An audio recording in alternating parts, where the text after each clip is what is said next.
Hello friends, welcome back to Purigillu channel. ఈరోజు వీడియోలో gas వెలిగించకుండా నూనె నెయ్యి వాడకుండా తక్కువ టైంలో చేసుకునే స్వీట్ని చూపించబోతున్నానండి.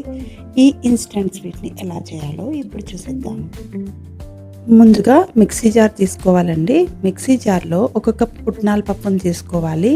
ఇవి వేయించినవే కాబట్టి వేయించిన అవసరం లేదు. తర్వాత దీనిలో 1/2 కప్ జీడిపప్పును వేసుకోవాలి. మీకు కావాలంటే మీకు ఇష్టమైన డ్రై ఫ్రూట్స్ వేసుకోవచ్చండి. అన్నీ కలిపి 1/2 కప్ దాకా వేసుకోండి. తర్వాత దీనిలో 1 టేబుల్ స్పూన్ పుచ్చగింజలను వేసుకోవాలి. ఈ పుచ్చగింజలు మనకు సూపర్ మార్కెట్లో దొరుకుతాయండి. ఇప్పుడు అన్నీ మెత్తగా పొడిలా చేసుకోవాలి. చాలా మెత్తగా ఉండాలండి. ఇలా చేసుకున్న పౌడర్ని ఒక బౌల్లోకి తీసుకొని ఒకసారి కలుపుకోవాలండి. తర్వాత దీనిలో 1/4 కప్ బెల్లం తీసుకోవాలి. బెల్లంకి బదులు పంచదార అయినా వేసుకోవచ్చండి. తర్వాత దీనిలో 1/2 కప్ కొబ్బరి తురుము వేసుకోవాలి. నేను ఇక్కడ ఎండు కొబ్బరి తురుమును తీసుకున్నానండి. మీకు కావాలంటే పచ్చి కొబ్బరి తురుము కూడా వేసుకోవచ్చు. ఇప్పుడు దీనిలోనే 2-3 యాలకులను వేసి మెత్తగా మిక్సీ చేసుకోవాలి. చూడండి, ఇలా మెత్తగా మిక్సీ చేసుకున్న తర్వాత ఇదే బౌల్లోకి ట్రాన్స్ఫర్ చేసుకోవాలి. ఇప్పుడు అన్నీ కలిసేలా బాగా కలుపుకోవాలండి.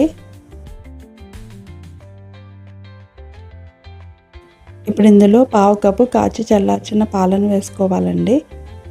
దీనిలో ఎక్కువ పాలు పట్టవు, 1/2 కప్పు పాలైతే సరిపోతుంది. పాలన్నీ ఒకేసారి వేస్తే లూజ్ అయిపోతుందండి. కొద్ది కొద్దిగా వేసి చపాతీ పిండిలా కలుపుకోవాలి.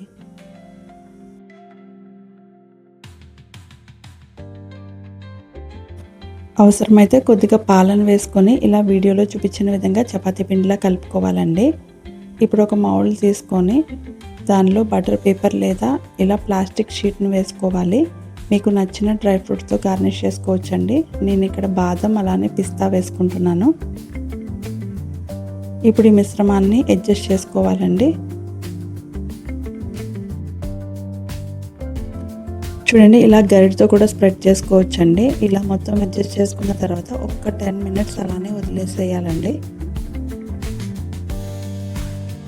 10 మినిట్స్ తర్వాత బటర్ పేపర్ లేదా ఇలా ప్లాస్టిక్ షీట్ని పైకి లేపుతుంటే ఈజీగా సెపరేట్ అయిపోతుంది. ఇప్పుడు మనం ప్లేట్లోకి డీమౌల్డ్ చేసుకుందామండి. చూడండి, ఇన్స్టెంట్ స్వీట్ రెడీ అయిపోయిందండి. మీకు నచ్చిన షేప్లో కట్ చేసుకుని తీసుకోవచ్చు.